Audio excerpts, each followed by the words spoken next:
Y si te dijera que Stranger Things no solo va de monstruos, portales y estética ochentera, sino que también va de trauma, duelos y heridas que no terminan de cerrar. Porque sí, cada vez hay bichos más grandes, experimentos que huelen a ilegal y niños que van correteando en bici por todos lados como si no pasara nada. Pero lo verdaderamente interesante está dentro de los personajes. Y como toda gran serie merece un gran final, hoy vamos a convertirnos en azotamentes. Nos metemos en la cabeza de los personajes para saber por qué hacen lo que hacen, para que así cuando llegue la última temporada la vivamos de forma diferente. Porque sí, Stranger Things es un homenaje a los 80, pero también es un espejo en el que todos nos hemos visto reflejados alguna vez. Así que prepara esos pañuelos y los cofres, que empezamos. Hay heridas que no se ven en pantalla, pero que determinan cada paso de un personaje. Jonathan, Onze y Steve son 3 ejemplos perfectos de cómo la ausencia de una figura cuidadora puede abrir una brecha en nuestro interior. Jonathan es probablemente uno de los personajes más invisibles de toda la serie. Y no porque no importe, sino porque se acostumbró a no pedir nada para no molestar. Al igual que en su propia vida, es un personaje que para los espectadores no hace mucho ruido. Vemos a un chico tímido, inseguro, cabizbajo, y sospecho que en parte todo esto tiene que ver con la relación con su padre. Le abandonó cuando era muy jovencito y no ha querido saber nada más de él desde entonces. ¿Crees que no quiero verte? Sé que no quieres. No ha estado presente ni física ni emocionalmente. Y cuando lo hemos visto interactuando con su hijo, esos momentos se han pasado en intentar amedrentarle o pegarle. Eso dice mucho de cómo debía haber sido la convivencia con él. Sospecho que hubo maltrato psicológico e incluso puede que algo de maltrato físico hacia Jonathan. Y cuando esto pasa, ocurre algo terrible en la mente de un niño. Cuando tu padre te trata mal o te abandona, no piensas, mi padre es un idiota. Piensas, hay algo malo en mí, no soy suficiente. Y eso destroza la autoestima de cualquiera. Pero su historia no acaba ahí. Con el padre fuera, Joyce queda sobrepasada con la crianza, la gestión de la casa y las 1001 horas en el trabajo. Y cuando tu madre está desbordada y tu padre está ausente, alguien tiene que ser el sostén de esa familia. Y ese alguien es un adolescente que jamás debería haber tenido que cargar con eso. Es lo que en psicología llamamos parentalización. Y Jonathan hace lo que los niños y adolescentes hacen en este tipo de situaciones. Cuida, calma, repara, se sacrifica y se deja siempre para el final. Tienes que asegurarte de que se levanta. Mamá, estoy preparando el desayuno. ¿Volvió a casa o no? ¿Que no lo sabes? No, llegué tarde a casa, estaba trabajando. Necesitamos el dinero. Su identidad se construye sobre una idea muy perjudicial. No pasa nada, yo puedo con todo. Aunque llevar el mundo sobre los hombros le está pesando. Aprende a ser útil, no a sentirse visto, a aparecer cuando hace falta, pero a costa de ir desapareciendo él, a hacerse indispensable para no ser invisible. Y que alguien tenga un rol tan cuidador es algo muy valorado por el entorno, es algo muy reforzado. Y claro, de esto aprendemos que si soy útil y cuido a todos, tengo un lugar en esta familia, me siento visto.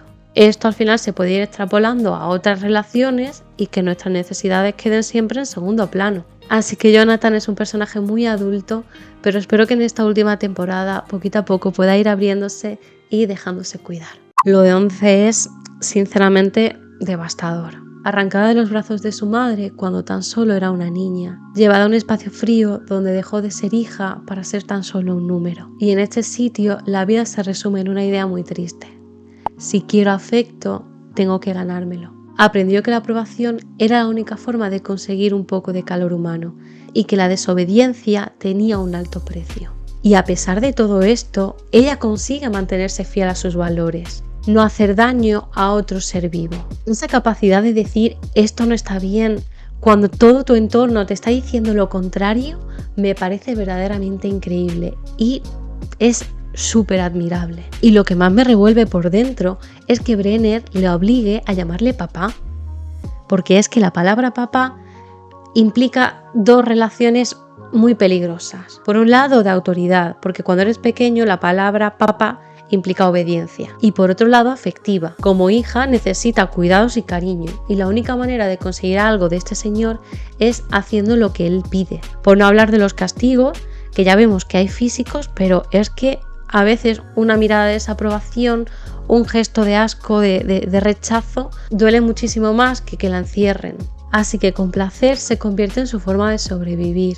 Y entonces llega Mike. Y pasa algo que me parece precioso, el fenómeno de la impronta. Cuando los patitos nacen, se unen a lo primero que les da calor si su madre no está presente. 11 necesita refugio, alimento, protección, así que en ausencia de unos padres que se lo proporcionen, se apega a Mike. Lo mejor es que esa red de apoyo empieza a crecer y en Hopper encuentra el padre que nunca tuvo. Y sinceramente la relación de estos dos me parece muy entrañable, porque Hopper perdió a su hija cuando era una niña y 11 nunca ha tenido un padre. Dos vacíos que encajan dolorosamente bien. Pero claro, no todo es de color de rosa.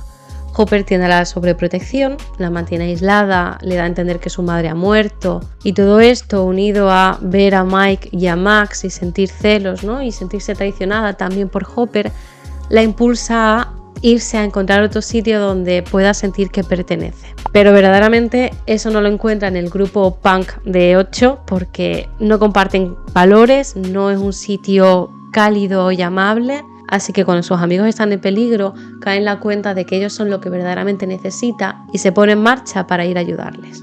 Y con la tercera temporada llega algo que la parte por dentro: perder sus poderes. Si lo único que han valorado de ti durante toda tu vida son tus poderes, ¿qué es lo que te queda cuando no los tienes?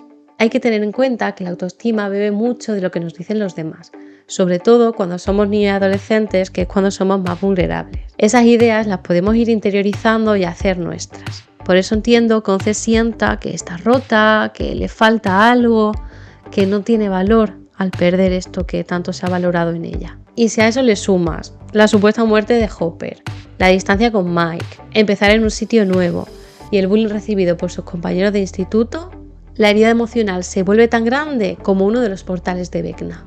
Hay algo malo en mí. Y cuando no estamos cómodas con nuestra propia piel, cuando sentimos vergüenza de lo que somos, lo último que queremos es que nos vean.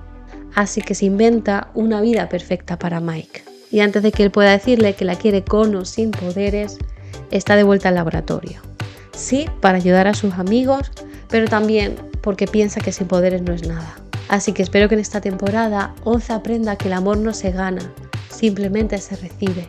Y que ella merece tenerlo también, con o sin poderes.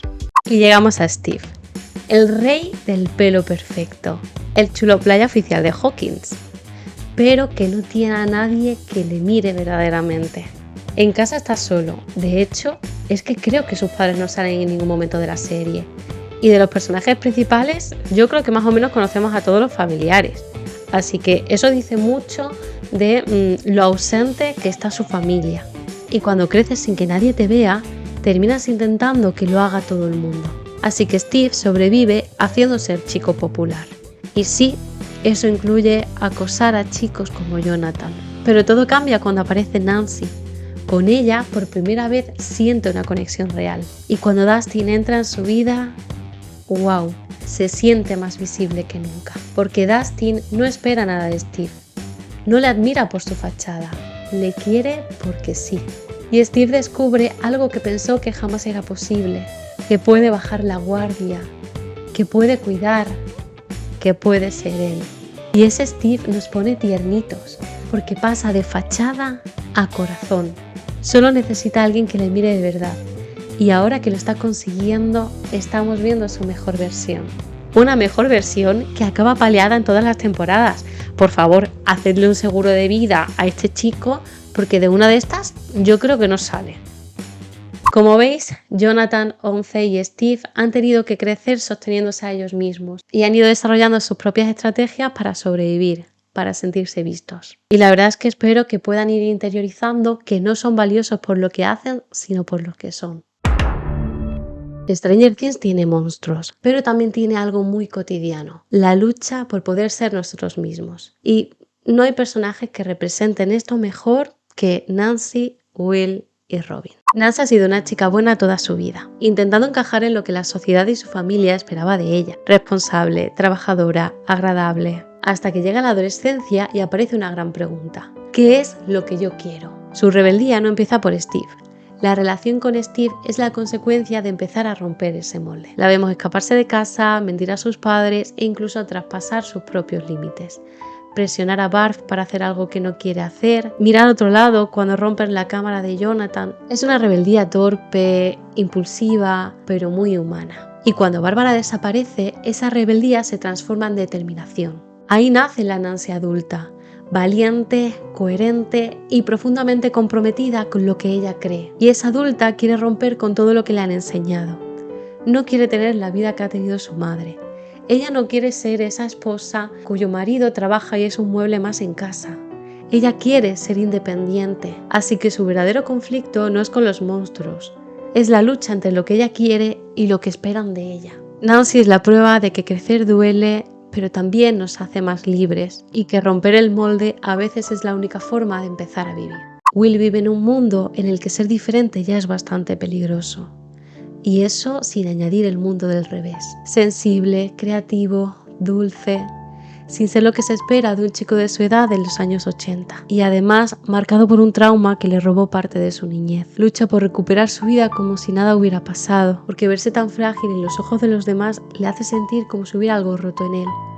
Le hace conectar con todo el trauma que ha vivido. Y es muy tierno porque él solo quiere volver al momento antes de que todo esto sucediera, a un tiempo que para él se congeló mientras los demás seguían creciendo. Y por eso sus amigos, especialmente Mike y Lucas, están en otra etapa muy diferente. Y él siente que se va quedando atrás, que ya no encaja ni en un grupo, ni en su familia, ni en sí mismo, como si hubiera algo malo en él. El momento en el que destruye el castillo Byers es una metáfora de cómo intenta romper con esa infancia idealizada, con la necesidad de aferrarse a un pasado que ya no puede volver y empujarse al sitio donde están los demás para dejar de sentirse distinto. Y la verdad es que este personaje me da muchísima pena porque no deja de sufrir, y lo que más deseo para él es que sea capaz de acompañarse en ese duelo por esa infancia robada, ese duelo por esa relación que no puede tener con Mike y por lo que todavía está por reconocerse a sí mismo. Robin no encaja en el estereotipo de los 80, ni en la feminidad clásica, ni en la heterosexualidad obligatoria que imperaba en esa época. Desde la incomodidad de sentirse demasiado rara, lista, ruidosa, de ser demasiado visible, pero aún así permitiéndose ser. Y lo bonito es que estas partes de ella que cree que van a ser rechazadas terminan siendo acogidas por el grupo. Encuentra refugio en la amistad con Steve, en la complicidad con Nancy y en la admiración de nosotros. Así que Robin nos recuerda que encajar no es cambiar, sino encontrar a alguien que te mire verdaderamente. Y es que todos en algún momento de nuestra vida hemos sido Nancy, Will o Robin, intentando encajar en un mundo que muchas veces no deja espacio para lo diferente. Pero gracias a ellos vemos que el verdadero superpoder es permitirnos ser nosotros mismos y darnos tiempo para encontrar a aquellas personas que nos aprecian verdaderamente por cómo somos. A veces dos personas sienten el mismo miedo, pero han aprendido a ocultarlo de forma completamente distintas. Eso es lo que pasa con Dustin y Max. Los dos intentan evitar que les hagan daño, pero lo gestionan de forma diferente. Max construye la fachada de chica dura, rápida con las pullas, distante, irónica, a la defensiva. Es como si para evitar que la atacaran fuera con el pelo rizado y enseñando siempre las uñas. Y lo entiendo, es la manera que ha encontrado de sobrevivir a una sociedad que le pedía ser un tipo específico de chica y a un hermano que la maltrataba para aliviar su propia inseguridad. Cuando llega Hawkins está en un momento vital muy complicado. Echa de menos a su padre. Su madre está ausente física y emocionalmente. Siempre está al cuidado de su maltratador y tiene que empezar de cero en un sitio nuevo. Y la fachada de Max tiene una función muy clara: que nada traspase, que nada cale, que nada duela. Por eso al principio Max es desconfiada e inaccesible a nivel emocional. Pero aún así el grupo se va acercando poco a poco a ella y va mostrándole que con ellos puede estar a salvo. Y con todo este panorama llega la cuarta temporada, la más devastadora para Max. Tras la muerte de Vinny se derrumba por completo. Ver a alguien morir así, ver a tu madre caer en el alcohol, ver a tu grupo separándose, ver que no llegas a final de mes. Todo esto es una gran losa de culpa, miedo, rabia y tristeza. Y ante tanto dolor, sus defensas saltan de nuevo y se aísla. Y esa chica vibrante de otras temporadas ahora es apenas una sombra de sí misma, hasta que Vecna detecta esta fractura interna y va a por ella. Pero ahí ocurre algo importante. Max por fin se deja cuidar, comparte su dolor y permite que los demás entren en esa burbuja en la que ella se había aislado. Y sí, es terrible verla postrada en la cama, pero hay algo enternecedor en cómo está rodeada por las personas que la quieren. Aún así tengo esperanzas. Creo que 11 hará lo que sea para encontrarla y que pueda volver con nosotros. Pero esa es mi teoría. Decidme vosotros qué pensáis en comentarios, que os leo. Dustin es un personaje sencillamente maravilloso. Para mí, junto con Steve, es que son mi combo favorito. ¡Henderson! ¡Henderson! ¡Ha vuelto! ¡Tienes trabajo! ¡Tengo trabajo! Es súper leal, amable, divertido, honesto, pero sabiendo cómo hacerlo para no hacerte demasiado daño. Es como ese lugar calentito donde vas a refugiarte en las tormentas y cuando necesitas un poco de luz. Por eso, Steve y Eddie se hacen tan amigos suyos. Steve porque anda rompiendo la fachada con la que ha crecido para conseguir un poquito de atención. Eddie porque acostumbrado a los ojos de juicio necesita que le miren con admiración. Y los dos encuentran en Dustin lo mismo. Un sitio seguro donde no tienen que actuar y donde tienen a alguien que les mira con cariño, pero también con honestidad. Y por cómo es, veo que su forma de protegerse es totalmente la contraria a la de Max. Si seguimos la metáfora del gatito, él es como si fuera como panza arriba enseñando que es inofensivo. Y eso hace que le percibamos vulnerable, transparente y pues nos pone el corazón blandito. Como veis, Max y Dustin tienen formas distintas de sobrevivir, pero lo bonito es que han encontrado un lugar donde pueden quitarse la armadura y simplemente permitirse ser. La adultez llega sin un manual de instrucciones, pero la crianza es que viene sin manual y con muchas prisas. Joyce y Hopper son dos adultos que intentan hacerlo bien, pero que arrastran más heridas que cicatrices, y por eso quizás son de los personajes más humanos de la serie. Joyce es madre soltera, con jornadas interminables en el trabajo, un ex que no aparece ni de lejos y 2 hijos. Con todo esto, ella hace lo que puede. En la primera temporada vemos como su falta de recursos y de tiempo le obliga a delegar mucho en su hijo Jonathan. Él crece demasiado deprisa y termina convirtiéndose en otro adulto más en esa casa. No porque a Joyce no le importe, sino porque cuando la vida te está arrollando, cuidar de todos es literalmente imposible. Pero a medida que avanza la serie, vemos cómo intenta reorganizarse para estar más presente con Will y con Jonathan. Me gusta mucho cómo es como madre de Will, porque aunque ha pasado por mucho, ella no le sobreprotege.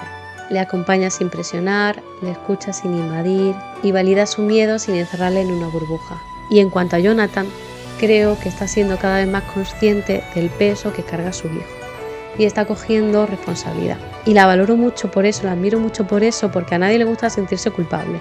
Es más fácil echar balones fuera. Así que ella esté siendo consciente de que sus circunstancias han llevado a que su hijo haya terminado desarrollando esta forma, ¿no?, de vivir, me parece como muy admirable por su parte. Y además está intentando que él poquito a poco se abra para que vaya dejando este error. Así que Joyce es imperfecta, caótica, natural como la vida misma. Y creo que por eso nos gusta tanto. Al igual que Joyce, Hopper lleva una pesada carga, pero su caso es emocional. La pérdida de su hija Sarah le abrió una herida que nunca cerró del todo. Perdió su hija, su matrimonio, el futuro que imaginaba, y el peso fue tan grande que terminó anestesiándolo con alcohol. A veces, cuando un duelo no se puede nombrar, se convierte en un fantasma silencioso que te sigue a todas partes. Ese es el fantasma de Hopper. Y cuando adopta a 11, ese miedo a perderla vuelve con todas sus fuerzas. Por eso la sobreprotege, por eso la encierra, por eso se convierte en la policía del beso. ¿Que podría haber buscado un punto intermedio? Pues sí. ¿Que podría haberla llevado con sus amigos metiéndolo en una maletita como Taylor Swift? También. Pero cuando criamos desde el miedo, a veces proteger es apretar demasiado. Además, Hopper se está enfrentando a un reto, y es que 11 está creciendo. Siente que se le escapa entre las manos y eso no ayuda a que afloje un poquito. Entendemos que pueda sentir miedo, todo esto es algo nuevo para él y tiene un pasado que obviamente no ayuda a que pueda estar tranquilo, pero bueno, espero que en la siguiente temporada pueda ir reconduciéndolo. Joyce y Hopper nos recuerdan que los adultos también están aprendiendo sobre la marcha, que no hay padres perfectos, hay padres humanos, y que muchos de ellos lo están intentando hacer lo mejor que pueden. La adolescencia convierte cualquier problema en un apocalipsis emocional. Y para Mike y Lucas, ese apocalipsis tiene nombre de emoción: miedo. miedo a no gustar y miedo a quedarse solos. Eso hace que estén muy centrados en sus propios problemas y que se vayan olvidando un poco de los demás. Pero tengo esperanzas en esta última temporada, así que vamos a hablar de cada uno de ellos. Mike arrastra un terror profundo, perder a 11. Y cuando tienes tanto miedo de perder algo, no racionalizas. Cualquier cosa que amenaza ese vínculo te parece algo injusto, personal, cruel. Por eso no llega a perdonar a Hopper por haber escondido a 11 durante un tiempo. ¿Tenía Hopper motivos para hacerlo? Sí. ¿Tiene Mike motivos para enfadarse? También. ¿Lo está reconduciendo de la mejor manera posible? Vamos a verlo. ¿Va a castigarnos?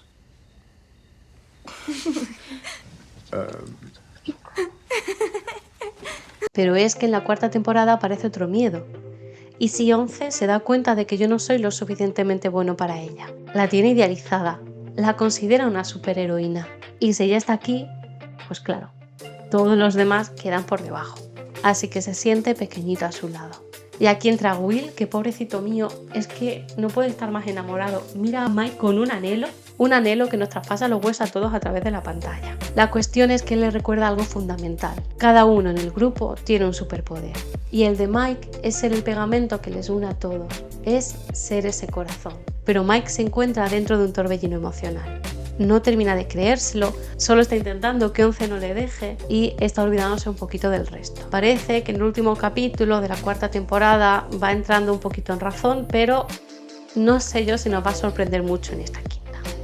Y luego tenemos a Lucas, que también se mete en su propio mundo, pero el suyo gira en torno al miedo a ser el chico rarito de nuevo. Empieza a juntarse con los chicos del baloncesto y ocurre una cosa muy interesante. Esos chavales representan exactamente el mismo tipo de chico que le ha hecho bullying en otras temporadas de la serie. Entonces, ¿por qué se acerca a ellos? Porque es su forma de protegerse. Si estoy con los fuertes, no seré su víctima. Pero para encajar con ellos tiene que pagar un alto precio, su individualidad. Si no piensas como ellos, estás fuera. Y Lucas empieza a moldearse para que no lo rechacen, hasta que ve cómo tratan a Eddie y se da cuenta que eso va en contra de sus valores. Ahí aparece un gran conflicto interno. ¿Me protejo a mí mismo y pierdo quién soy? ¿O protejo a quienes quiero? Y menos mal que elige lo segundo. Hasta llegar ahí ha estado muy centrado en sus cosas y olvidándose un poquito del resto.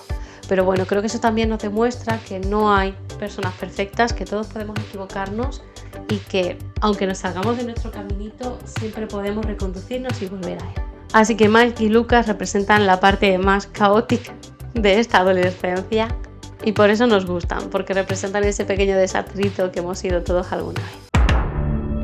Todos los personajes de Stranger Things cargan con algo: miedos, pérdidas, rabia, soledad, expectativas. Pero también cargan con una cosa muy poderosa: los vínculos. Porque al final, por muchos portales, criaturas y experimentos que haya, lo que mueve la serie es lo mismo que nos mueve a nosotros: el deseo de ser vistos, entendidos y queridos. Que nos habla de monstruos para recordarnos que a veces los más difíciles están aquí dentro y que no tenemos por qué luchar contra ellos solos. Espero que os haya gustado el vídeo, porque he tenido que correr como si me persiguiera un Demogorgon para poder hacer todo esto antes de que se empezara a estrenar la temporada.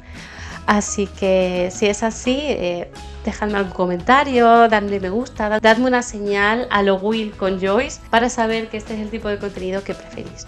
Nos vemos pronto y hasta entonces un besazo enorme. Adiós.